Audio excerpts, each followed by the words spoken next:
corrigir aí o questionário. Eu acabei esquecendo de mandar para vocês o questionário, mas eu vou disponibilizar os slides para vocês, tá bom? E aí vocês vão poder copiar as perguntas e já com as respostas. E aí a gente vai aproveitar, vai fazer uma revisão dos primeiros livros, a introdução, e do livro de Gênesis e o livro de Êxodo, tá? Qualquer dúvida, a qualquer momento, é só colocar aí no chat ou pedir a palavra aí e a gente para e explica um pouquinho mais, tá bom? Na sua prova será na próxima sexta-feira, e aí vocês vão estudar o questionário para fazer a prova. A prova será online e ela vai estar disponível das 8 horas da manhã de sexta às 10 horas da noite de sexta-feira. Então, vocês vão ter tempo hábil aí para fazer a prova, tá bom assim? Então, eu vou começar orando, agradecendo a Deus aí por esse momento aqui. Senhor, muito obrigada pelo privilégio de servir. Muito obrigada, Senhor, porque mesmo assim à distância, o Senhor tem nos permitido nos reunir enquanto classe, enquanto família tua, enquanto servos teus. Te rendemos graças pela vida de cada servo teu aqui presente nessa aula, aqueles que ainda vão adentrar, que o Senhor possa abençoar rica e abundantemente a vida de cada um deles. Nós te pedimos perdão pelos nossos pecados e te pedimos, abra nossa mente, dá-nos entendimento para melhor compreensão da sua palavra. É no nome vivo e santo de Jesus que nós oramos. Amém e amém. Então vamos lá, gente. Nossa prova, o conteúdo da prova vai ser toda aquela parte introdutória, mais os livros de Gênesis e Êxodo, tá? E aí eu separei algumas perguntinhas. Não precisem copiar, preocupe-se em prestar atenção na explicação e depois eu vou disponibilizar os slides para vocês e vocês vão poder, então, estudar mais minuciosamente, tá? Tenham pelo menos um papel e uma caneta na mão para fazerem as anotações que vocês acharem pertinente, que acha que chamou atenção, só para depois vocês fazerem um acréscimo aí no questionário. A primeira pergunta é: Ellison é um teólogo, ele fundamenta a importância do Pentateuco em 5 pontos. E aí, quais são eles? E aí eu separei aqui, né? Eu vou falar sobre os 5, mas na prova eu posso pedir 1, eu posso pedir 2. Então, o importante é que você entenda quais são esses pontos fundamentais para você compreendê-los, para caso eu peça na prova, você possa citá-lo, tá bom?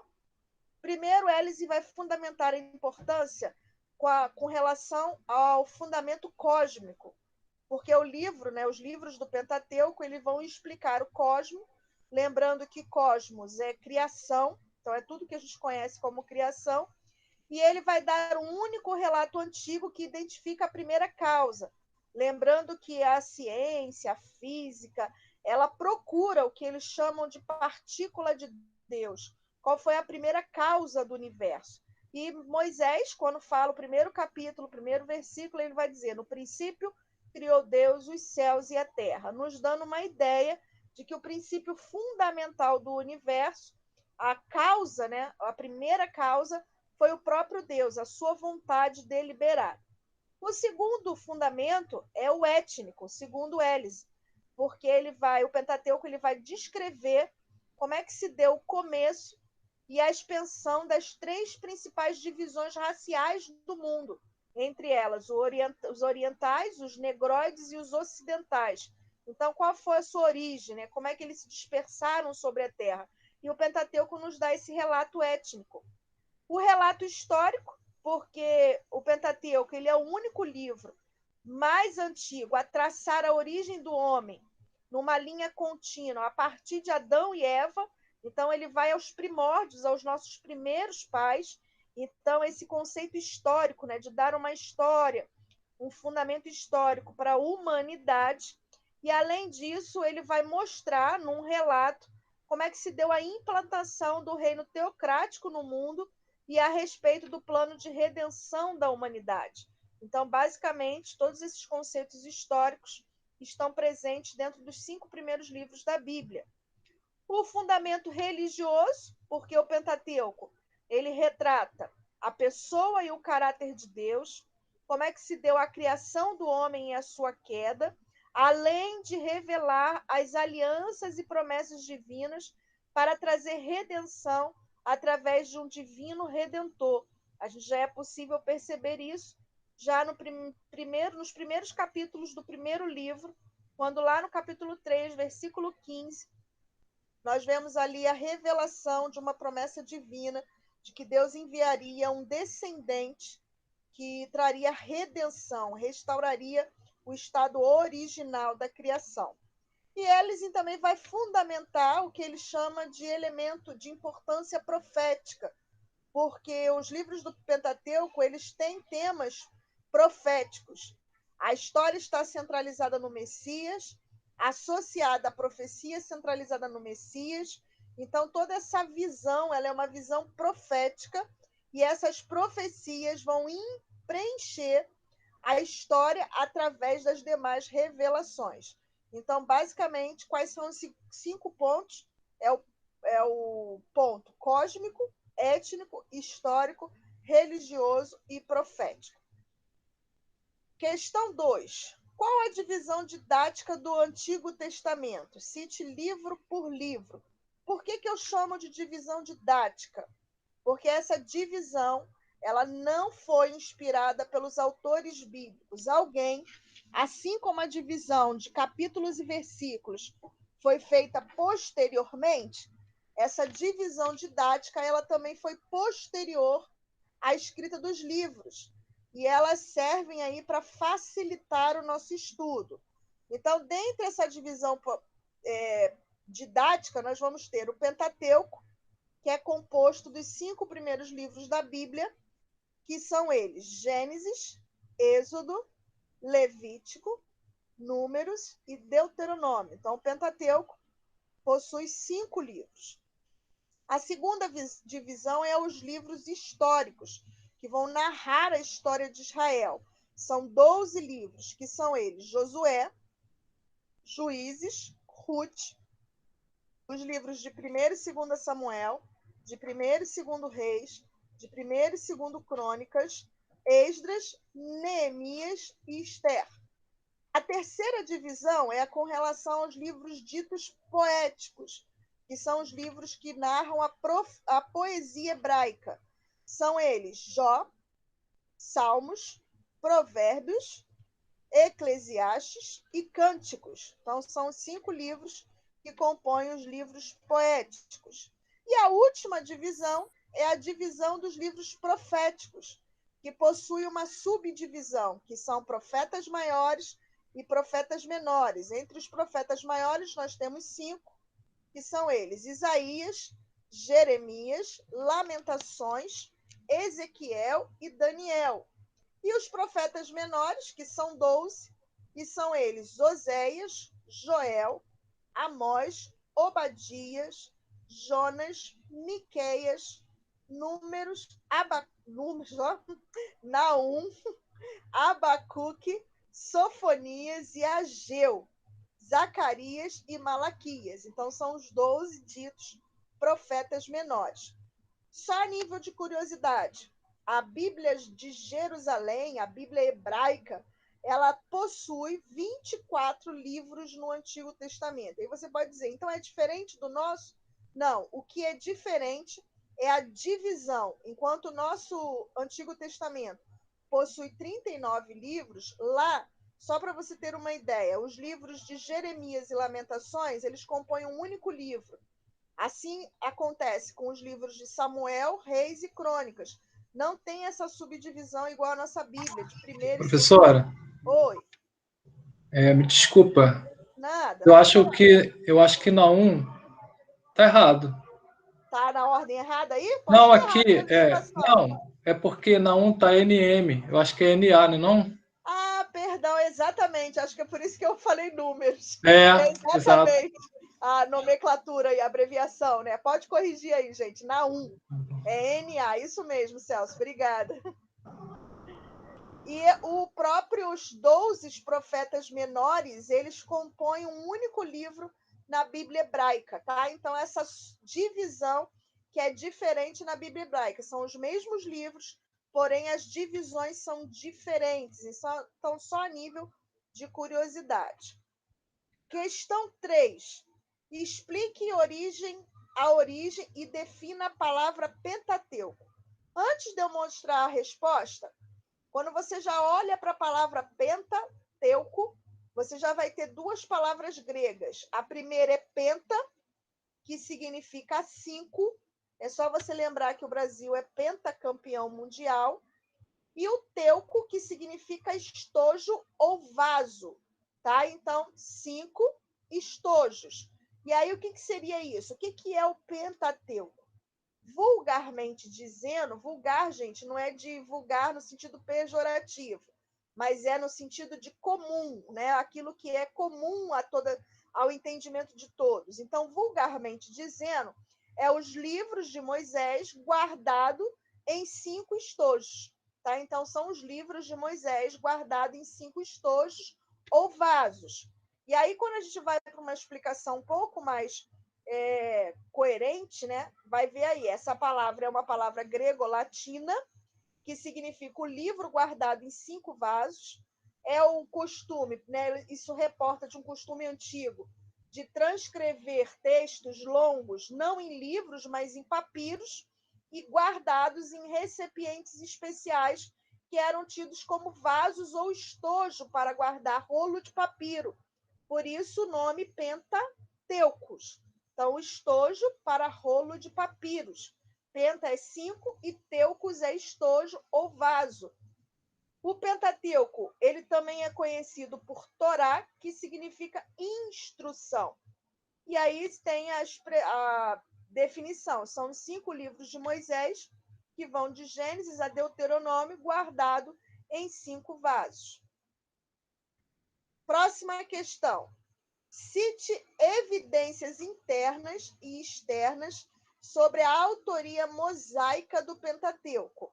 Se você buscar aí na sua apostila, logo no início aí da fase aí, né, da parte do Pentateuco, você vai ver aí uma enorme descrição apenas comprovando a autoria mosaica. Eu me lembro que na ocasião da aula eu expliquei que essa contestação da autoria mosaica ela se deu do século XVIII para cá. Até então, ninguém contestou a autoria mosaica. Os pais da igreja, os pais apostólicos, os apóstolos, alguns avivalistas, os reformadores, todos concordavam que o Pentateuco era de autoria mosaica. E aí, quais são as principais objeções à autoria de Moisés? A narrativa de Gênesis termina 300 anos antes do nascimento de Moisés, que se deu no Egito. Então, eles se perguntam como é que Moisés poderia ter escrito um livro cuja narrativa acontece e termina 300 anos antes, 3 séculos antes dele nascer. E como o próprio Moisés narraria a própria morte, tá? E aí, se alguém algum dia contestar em vocês acerca disso, nós temos tanto evidências internas como evidências externas. Dentre as evidências internas, eu dei uma resumida aqui, na sua apostila está bem mais explicado, mas existem autores, tanto do Antigo quanto do Novo Testamento, eles atribuem o Pentateuco a Moisés.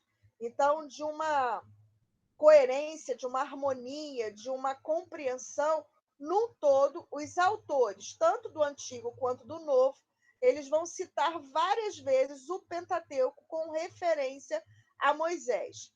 E, para mim, o mais importante são as palavras de testemunho do próprio Jesus. Vai haver textos no Novo Testamento onde o próprio Jesus vai alegar ou vai atribuir o Pentateuco a Moisés. Tá? Então, isso seriam as evidências internas que você encontra na Bíblia. E com relação às evidências externas, Atos vai dizer que Moisés ele fora doutrinado em toda a ciência dos egípcios.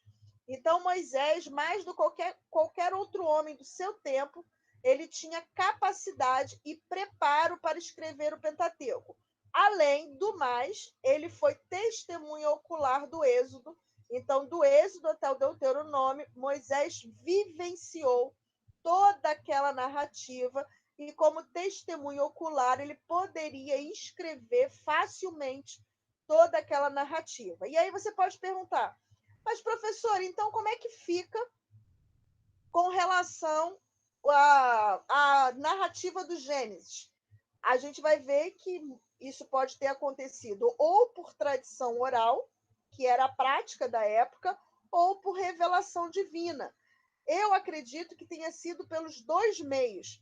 Moisés ele reuniu tanto documentos quanto a história do seu povo, quanto revelação sobrenatural por parte de Deus. E aí ele escreveu a narrativa do Gênesis. Próxima pergunta. Qual o tema e o propósito do Pentateuco, né? E aí eu falo do Pentateuco de maneira geral. Qual seria o tema e o propósito do Pentateuco? O Pentateuco, ele conta uma história central de restauração e reconciliação. Ele remonta aos primórdios, a criação do homem, a queda do homem, e ele aponta para essa necessidade de redenção. Então, ele vai mostrar como é que Deus preparou todo o cenário, todo o sistema sacrificial, como ele separou um povo para trazer restauração e reconciliação à humanidade caída. E o propósito do Pentateuco.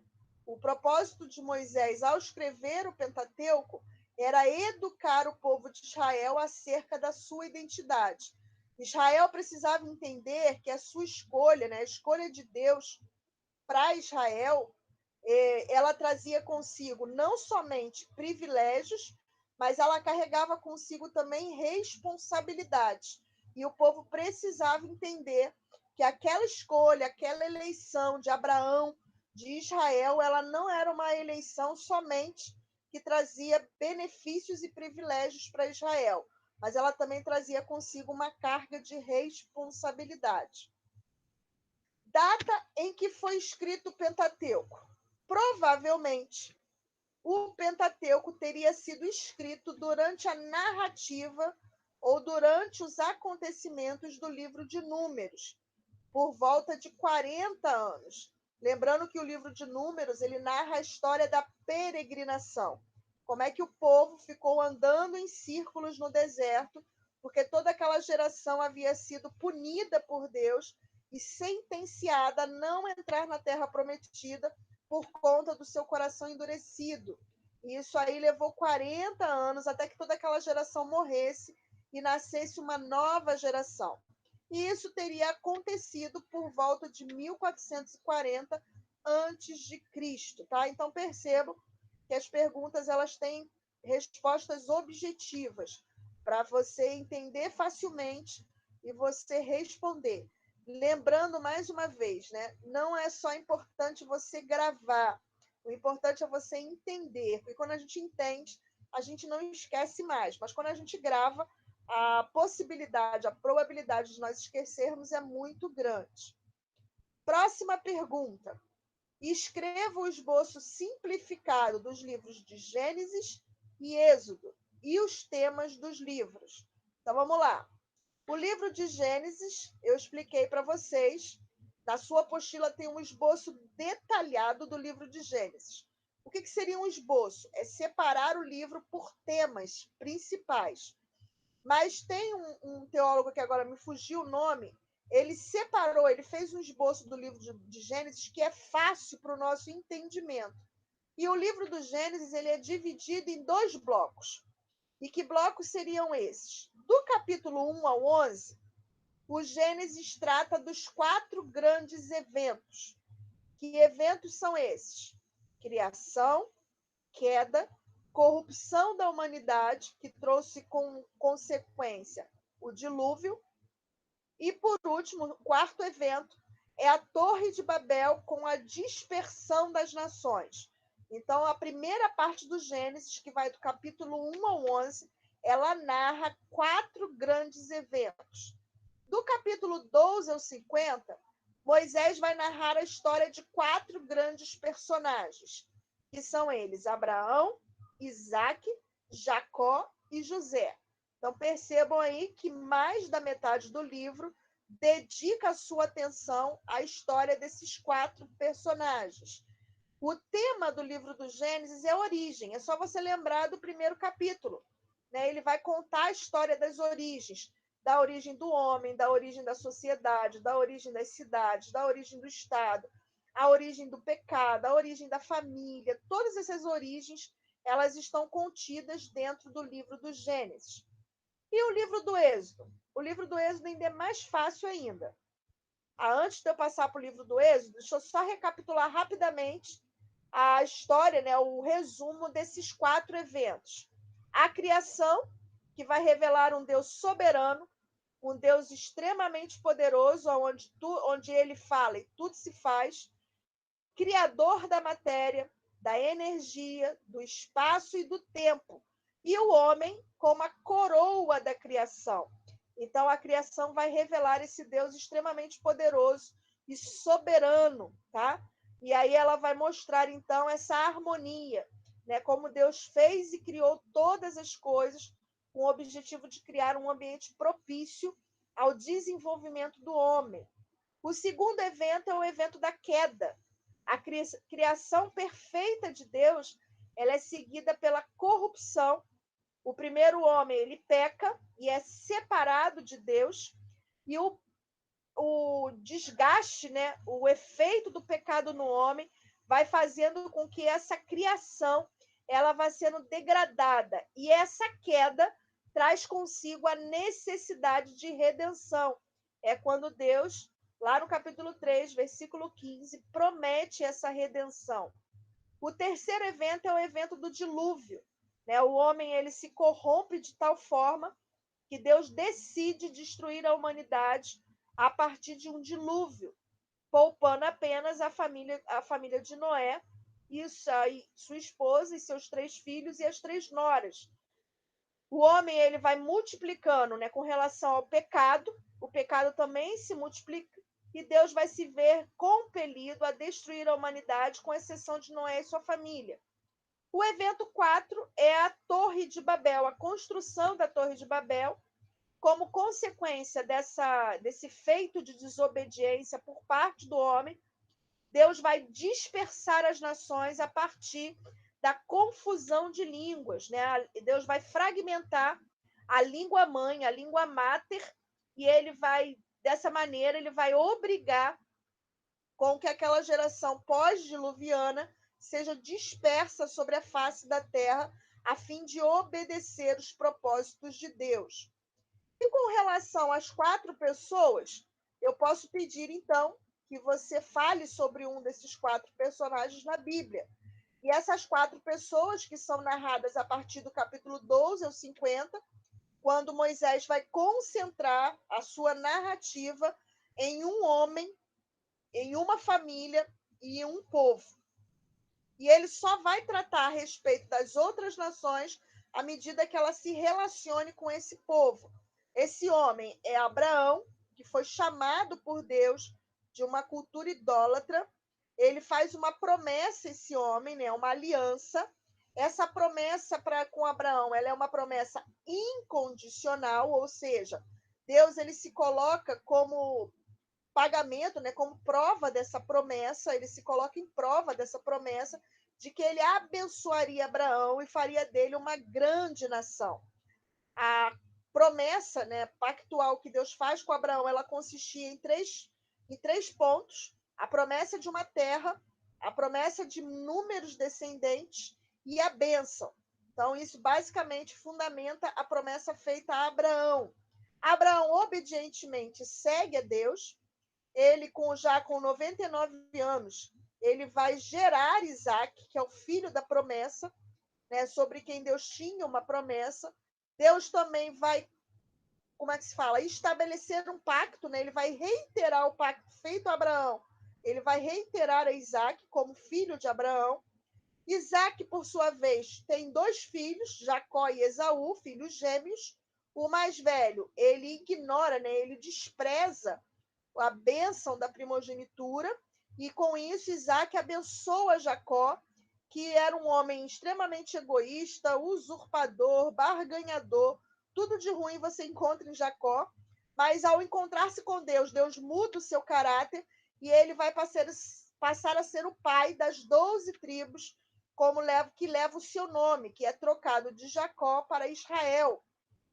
Jacó possui, né, ele tem 12 filhos, entre eles o filho mais novo, José, que vai ser, por conta da inveja dos irmãos, vai ser vendido como escravo ao Egito, e depois de uma dramática ascensão, porque ele vai sofrer pelo menos 13 anos, e ele vai subir ao governo do Egito, e com isso vai ser instrumento de Deus para libertar a sua família da fome que assolou o cenário mundial naquela época ali. Então, ele pôde preservar a sua família daquela grande fome que assolava o mundo naquela época.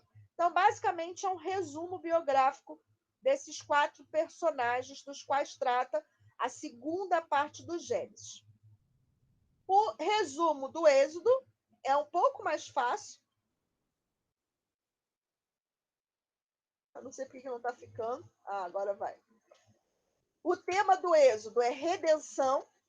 A palavra, né, o livro, ele é dividido em 3 assuntos. O primeiro é o Êxodo, que é a saída, que é narrado do capítulo 1 ao capítulo 18. A partir do capítulo 19 ao capítulo 24, Moisés vai narrar como é que se deu a entrega da lei no Monte Sinai. E o capítulo 25 ao 40 vai falar sobre a construção do tabernáculo.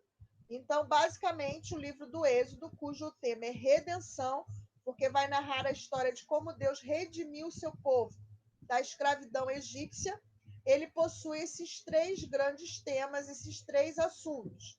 Êxodo, que literalmente significa saída, entrega da lei no Monte Sinai e a construção do tabernáculo. Pergunta: o que faz o homem diferente de todos os outros seres criados? A gente vai perceber que durante a narrativa da criação, Moisés ele é criterioso em dizer que Deus disse: haja luz e houve luz. Dê à terra os seus animais e a terra deu os seus animais. Deu o mar os seus seres viventes e o mar deu os seus seres viventes. O que faz a criação do homem diferente de todos os outros seres criados? Eu posso pontuar aí a primeira coisa. Deus ele participa ativamente da criação do homem, porque ele não somente fala, mas ele vai modelar um boneco feito do pó da terra, né? Um boneco feito de barro. Ele vai soprar na narina desse homem o fôlego da vida e a referência de Moisés de que o homem fora criado segundo a imagem e semelhança de Deus. Moisés ele é claro em dizer que os animais foram criados, cada um segundo a sua espécie, mas o homem foi criado à imagem e semelhança de Deus. Então, você vai ver que tudo isso é um diferencial na criação do homem. E após ter criado homem e mulher, a Bíblia enfatiza que Deus olhou e viu que tudo era muito bom. Então, a criação do homem, ela veio fechar com chave de ouro todo o processo criativo de Deus. Então, Deus cria todo um ambiente para depois criar o homem. E aí, depois que ele cria o homem, ele viu que tudo era muito bom, tá? Então, tem aí uma resposta bem detalhada, mas eu expliquei basicamente o que faz a criação do homem diferente da criação dos outros seres criados. E aí, se eu perguntar na prova, o que significa ser criada a imagem e semelhança de Deus? A gente já viu que isso não tem referência ao aspecto físico, porque a Bíblia diz que Deus é espírito. Então, em que aspecto o homem é semelhante a Deus? O homem ele tem poder criativo, ele é um ser moral, então ele não é obrigado a obedecer os seus instintos, ele é um ser extremamente inteligente, ele possui livre-arbítrio, ele possui consciência, ele é um ser racional com capacidade para pensar e formar ideias. Tudo que a gente não vê na vida de um animal. Sexta pergunta, né? Sexta não, porque eu fiz um monte de perguntas antes. Essa já deve ser aí quase a 10ª pergunta. Como se deu ou como começou a maldade e todo o sofrimento no mundo? E aí eu pedi para você discorrer acerca do pecado original. É outro tema que você precisa entender, não somente gravar, para que você possa dar uma explicação viável, né? Primeiro, os capítulos 2 e 3 de Gênesis vão revelar como é que a criação se corrompeu. Então, basicamente, o mal ele não fora criado originalmente por Deus, mas ele fora inserido no contexto da criação. O mundo da experiência humana ele vai ficar fragmentado, alienado e caótico por conta do pecado. E aí a gente vai ver que a Bíblia ela enfatiza que fora a humanidade e não Deus culpada pela corrupção do mundo, porque ela fez o mau uso do seu livre-arbítrio. E aí, como é que se deu, então, a origem do pecado original, que é um tema tão importante da Bíblia? Quando o homem e a mulher resolvem comer do fruto proibido, buscando tornar-se como Deus, o homem ele apenas se torna culpado, lembrando que a árvore dita do bem e do mal, ela não conferia nenhum poder especial, ela não conferia nenhuma graça, ela não tinha nenhuma diferença entre as demais árvores, a não ser a imposição, a ordem clara de Deus de que não comesse da árvore do fruto do jardim, do centro do fruto, a árvore do centro do jardim. Então, eles não deveriam comer daquele fruto. Então, somente a referência de Deus de que eles não comessem, mas ao desobedecer, eles se tornam culpados, são separados de Deus, e isso vai trazer uma semente que Adão e Eva vão transmitir a todos os seres humanos. E por isso, todos nós somos propensos ao mal, nós nos tornamos indispostos, incapazes e sempre opostos ao bem. Porque além de herdarmos a culpa do pecado de Adão, também herdamos a corrupção moral. Por isso temos uma inerente disposição para o pecado. Então a natureza que nós temos hoje é uma natureza caída. Quem quer falar? Quem quer pedir a palavra? Celso, Fala, eu. Celso. Então, é só para assim, a gente pode entender que o pecado original foi a desobediência, Foi a princípio? desobediência, exatamente. Ok. Porque muitas. Professor, eu entrei agora. Tá bom, irmã Dal. Depois a irmã vai ter a gravação aí, vai poder assistir desde o início, tá? Tá bom, obrigada. Porque existe muita discussão a respeito, né, do que seria o fruto, mas o foco não é esse. O foco é em que o homem ele fez mau uso do livre-arbítrio. E se a gente for mais a fundo, o fato não é somente a desobediência, mas o desejo de ser como Deus. Você vai ver que o diabo ele seduz Eva com a mesma coisa que ele sentiu no céu, né? O desejo de ser igual a Deus. Então ele seduz o homem com a mesma coisa que ele fora seduzido. E aí o desejo de ser igual a Deus levou o homem e a mulher a comer, a desobedecer a Deus. Tá? Então você vai ver todo aquele processo que se deu aí, o pecado original. E com isso, contaminou toda a raça humana, né? E aí, lembrando, só para a gente recapitular, as 4 dimensões da queda, né, que foi da pregação lá do Luiz Saião, tem aí a primeira, que é a ruptura teológica. Eles, ao pecarem, eles se escondem de Deus, então eles fugiram da presença de Deus, então eles rompem, né, com Deus, o seu relacionamento com Deus. Nós temos a dimensão da ruptura sociológica, que é quando o homem, né, ao ser confrontado por Deus, ele vai dizer: a mulher que tu me deste. A mulher, por sua vez, culpa a serpente, e há quem diga que a serpente só não culpou ninguém porque tinha acabado todo mundo, né? Senão ela também teria culpado alguém. É a síndrome de Adão. E aí a gente vai ver que o homem que outrora tinha dito que a mulher era uma extensão de si mesmo, agora ele enxerga a mulher como outro, né? Um outro ser humano. E tem aí a ruptura sociológica. Por isso que tudo onde há ser humano, há problemas de relacionamento. Nós também temos a dimensão psicológica, porque a partir da queda, a Bíblia vai dizer que o homem teme, sente vergonha e esconde-se. Então, sentimentos como culpa, vergonha, medo, eles são advindos da queda, e agora o homem ele tem essa ruptura consigo mesmo. Por isso que de perto ninguém é são, né? De médico e louco, como diz o ditado, todos temos um pouco. Então ninguém se é bem resolvido consigo mesmo. E a quarta dimensão, que é a ruptura ecológica ou biológica. A Bíblia vai dizer que com o pecado o homem trouxe maldição sobre a criação. A terra ela passou a ser maldita e a Bíblia vai dizer que agora com dores, né, com o suor do rosto, o homem vai se manter. E aí ele rompe então com essa criação criada. E ele agora deixa de ser o regente, o mordomo, o administrador, para ter uma relação de exploração com a natureza. E isso não aconteceu somente na queda, mas com o passar dos anos isso só tem sido agravado. Né? O homem ele só quer saber de explorar os recursos naturais, sem, contudo, cuidar da terra. Né? Ele deixa de ser esse mordomo para ser um explorador. Então, são as 4 dimensões da queda, porque normalmente, quando a gente pensa nas consequências da queda, a gente pensa em dores de parto e trabalho para o homem e a serpente rastejar. E não foi isso. Né? A queda ela trouxe muito mais consequências do que a gente pode imaginar. Pergunta: a verdadeira identidade do homem, ela pode ser encontrada na narrativa da criação ou na narrativa da queda? E aí eu coloquei: justifique a sua resposta. Eu pontuei que a verdadeira identidade do homem, ela pode ser encontrada na criação. E por que isso?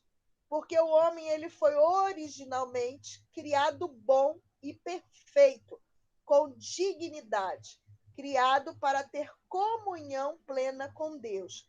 Então, a nossa verdadeira identidade é em que nós fomos criados à imagem e semelhança de Deus.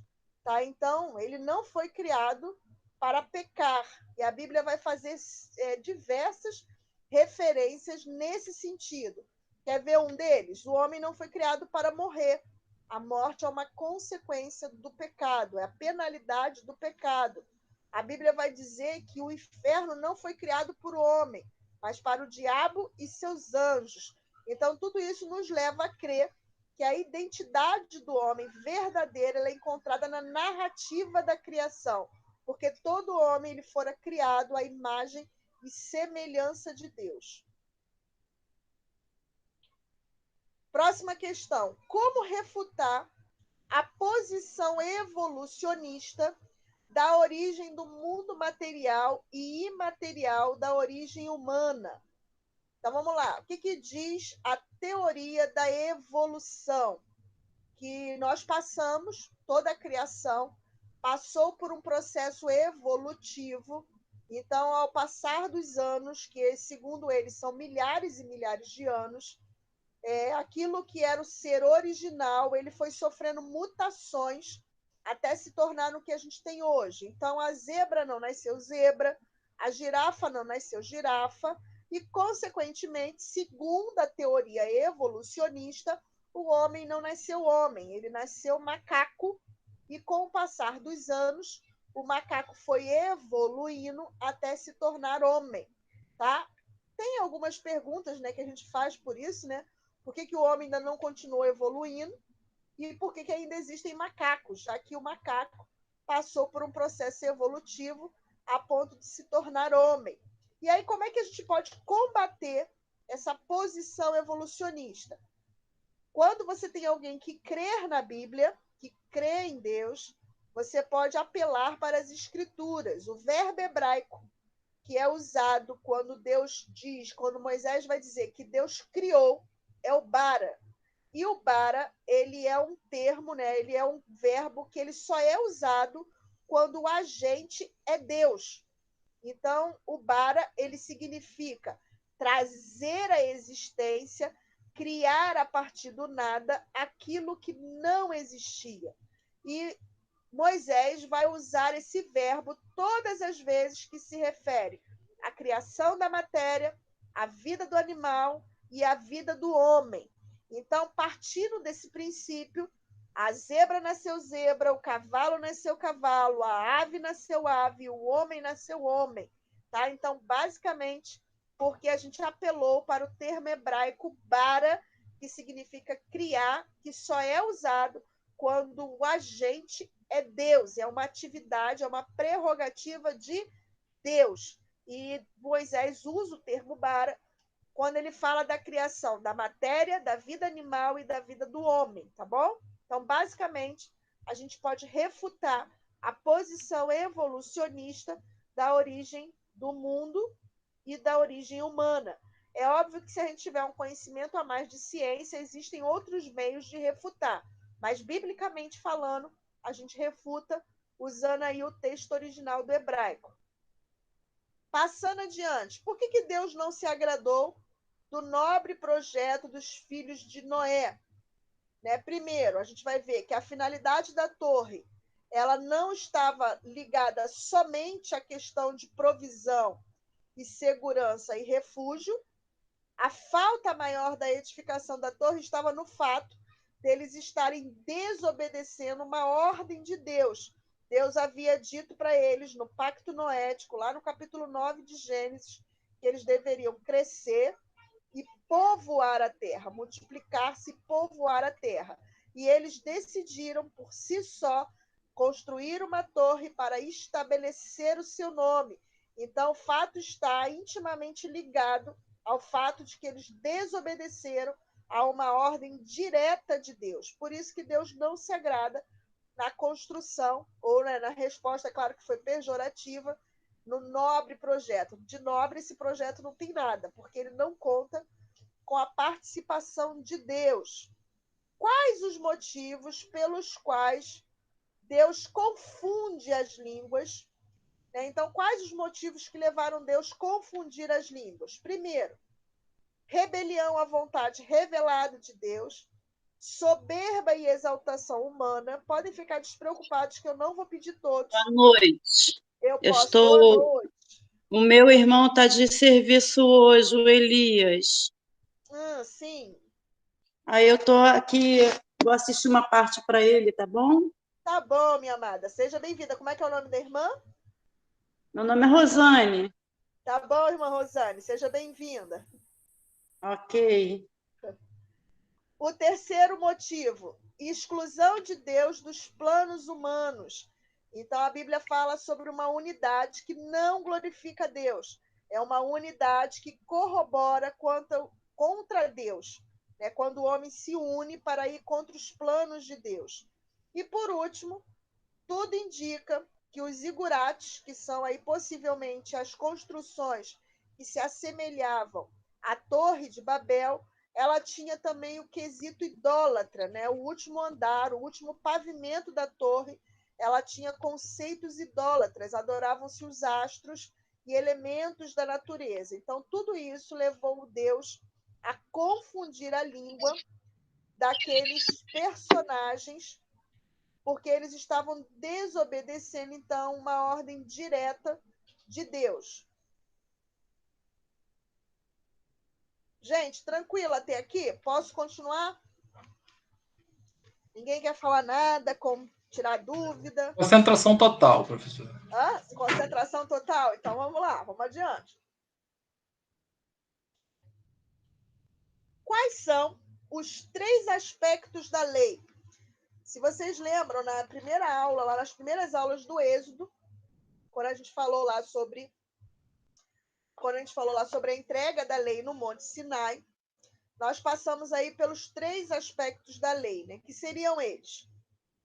A lei, ela tem o aspecto moral, onde nesse aspecto moral elas são abordadas as responsabilidades morais, que podem ser resumidas nos 10 mandamentos.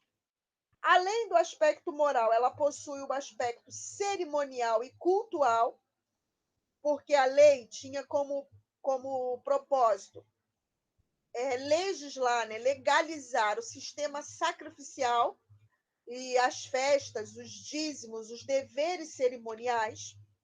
E, além disso, ela tinha um aspecto civil, lembrando que Israel é uma nação teocrática e uma nação teocrática cujo Deus é o Senhor. Então, não entregar o dízimo, não festejar uma festa, não oferecer sacrifício, era penalizado por artigo de lei, porque a lei também tinha um aspecto civil, que eram as responsabilidades do caráter cívico e social. Então, a lei também tinha todo um sistema de justiça, leis que visavam os aspectos criminais, leis das guerras, normas de propriedade, moralidade pessoal. Então, tudo que o nosso Código Penal prevê, a lei também tinha esse aspecto. De todos os aspectos que a lei tem, tanto moral quanto cerimonial e o civil, somente o aspecto moral tem validade para o crente hoje. O cerimonial, por que ele não tem mais validade? Porque Jesus é o sacrifício perfeito, ele foi o único que satisfez as exigências da lei. Então, a gente não precisa mais ir ao santuário, oferecer um animal em sacrifício, porque isso estaria invalidando o sacrifício de Cristo. Então, a gente não precisa observar o aspecto cerimonial e cultual da lei. O aspecto civil, também não, porque nós não somos israelitas de nascença. Aí alguns alunos me perguntam, professora, mesmo um israelita que se converteu, né, um judeu convertido ao Senhor Jesus, ele pode, então, celebrar o Yom Kippur, celebrar a festa do Purim, por exemplo? Pode, porque são festas nacionais, festas nacionalistas. E ele, como um israelita, ele não vai observar, ele não vai festejar como obrigação de lei. Ele vai festejar, ele vai observar como um nacionalista. Assim como a gente festeja o 7 de setembro, o 15 de novembro, o 21 de abril, que são datas que fazem parte da nossa história enquanto nação. Então, a mesma coisa se identifica com o israelita. Mas isso não é para poder obter a salvação, apenas como um aspecto civil, tá bom? Então, nenhum de nós é israelita, então nós não precisamos observar o aspecto civil. Eu não sei quantos aí estão acompanhando, né, os conflitos que estão acontecendo em Jerusalém, na esplanada das mesquitas, na esplanada do templo lá.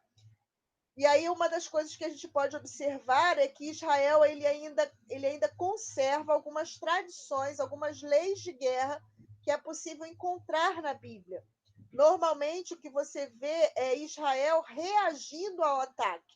Então eles se defendendo. Dificilmente você vai ver Israel atacando primeiro, mas eles se defendendo, reagindo aos ataques, porque a lei previa isso, né? Então a lei tinha esse aspecto.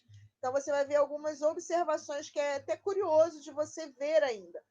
E com relação ao aspecto moral, aí sim, isso é válido, é acultural e é atemporal. Vale para todas as culturas e vale para todas as idades, para todos os tempos, para todas as raças, de todos da face da terra. Então, continua sendo errado roubar, matar, mentir, defraudar alguém, levantar falso testemunho, adulterar, deixar de honrar pai e mãe. Então, tudo isso continua sendo errado, porque é o aspecto moral. Qual é a nossa diferença do entendimento do israelita naquele tempo?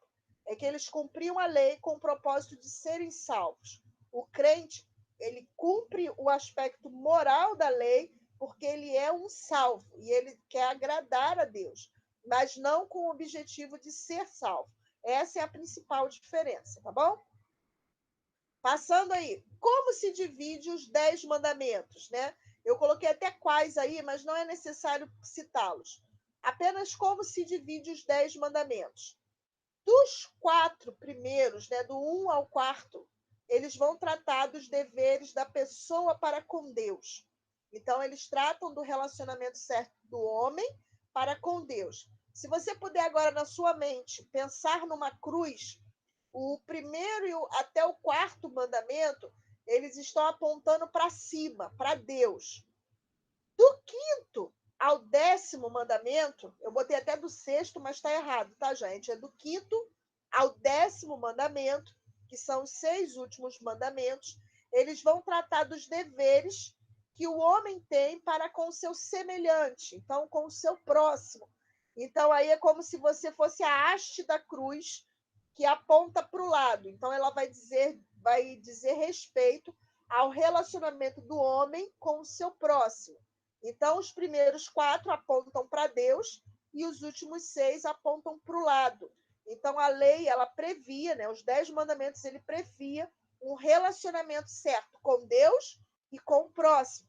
E Jesus, se eu perguntar na prova como é que Jesus resumiu a lei, E ele vai dizer: amar a Deus sobre todas as coisas e ao teu próximo como a ti mesmo. Porque se você ama a Deus, você não tem outros deuses, você não faz imagens de esculturas, você não toma o nome de Deus em vão e você guarda um dia para adorá-lo. Se você ama o seu irmão como a si mesmo, você não rouba, você não mata, você não levanta falso testemunho, você não cobiça, você não adultera e você honra pai e mãe, tá bom?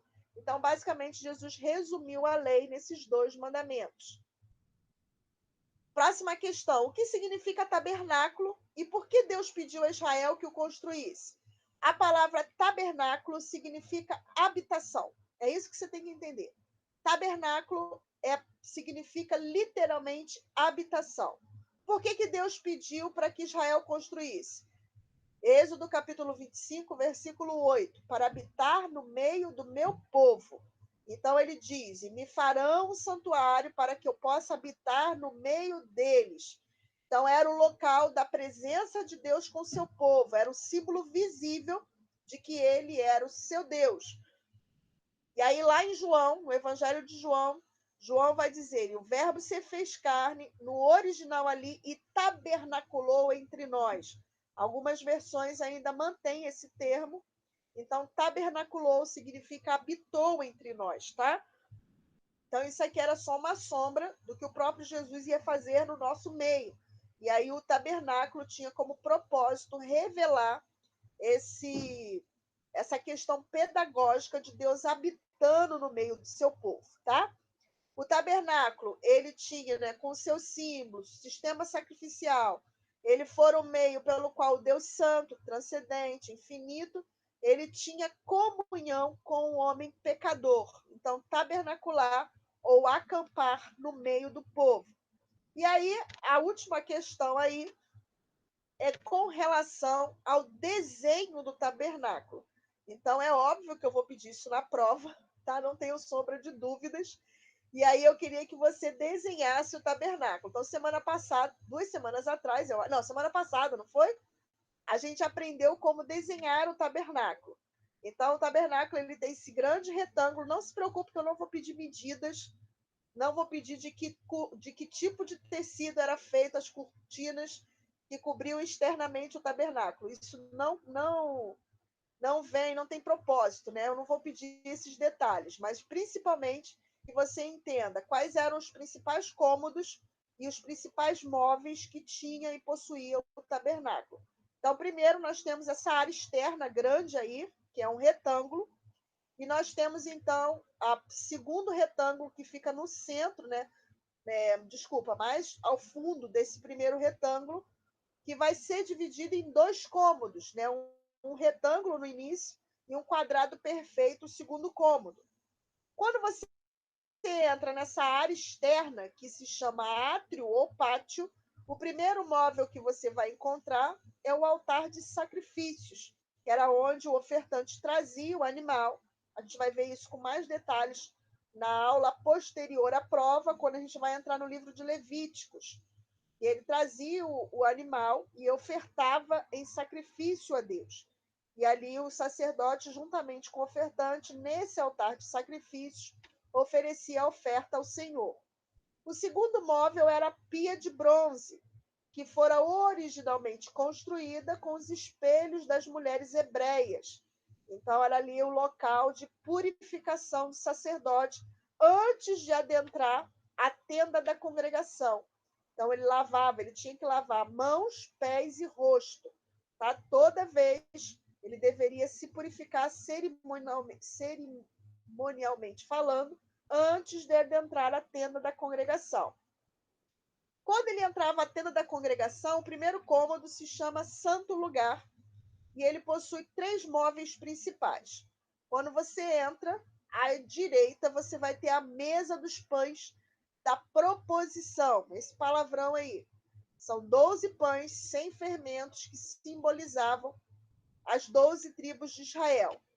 O segundo móvel, que fica à esquerda da entrada, era o candelabro, que servia de uma lamparina, né? Era uma lamparina com 7 braços, era a única luz que iluminava aí o santuário, era aceso diariamente, ele era mais do que um candelabro, ele era como servia como uma lamparina onde se colocava algum tipo de combustível e se acendia diariamente.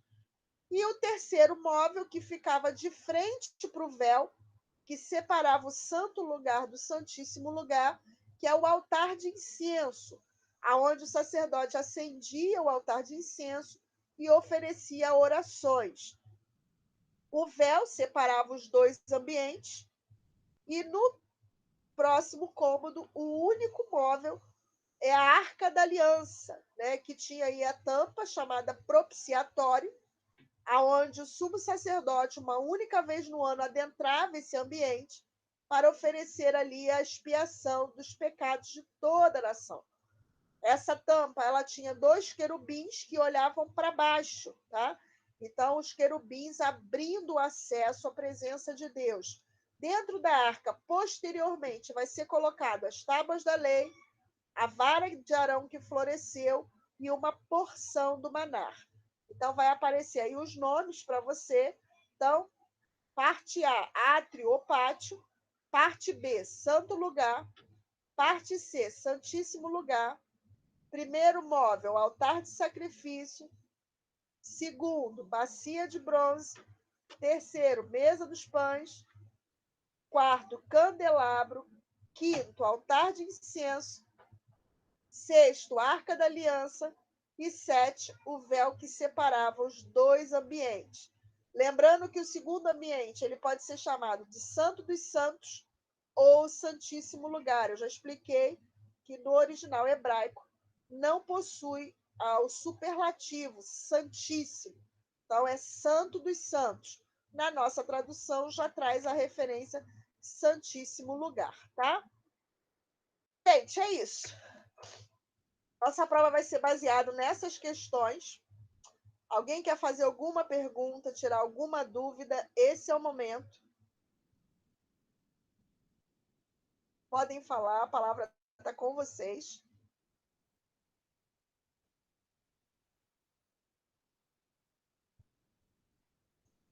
Alguém? Quando vai ser a prova, professora? É a irmã Dalva que está perguntando? É. Sexta-feira que vem, irmã Dalva. Ah, tá. Deixa eu ver aqui. Dia 21. Tá bom. São 14, dia 21, a nossa prova, baseado nessas questões que eu coloquei aqui. Tá, eu vou ouvir a sua gravação. Isso. Mas como é que a gente vai fazer essa prova? Vai fazer no computador mesmo, tá? Eu vou dar as orientações como é que você vai fazer a prova, tá bom? Ah, tá. Se a irmã tiver Obrigada. alguma dificuldade, a irmã me fala. Tá bom, minha querida. Tá bom, meu amor?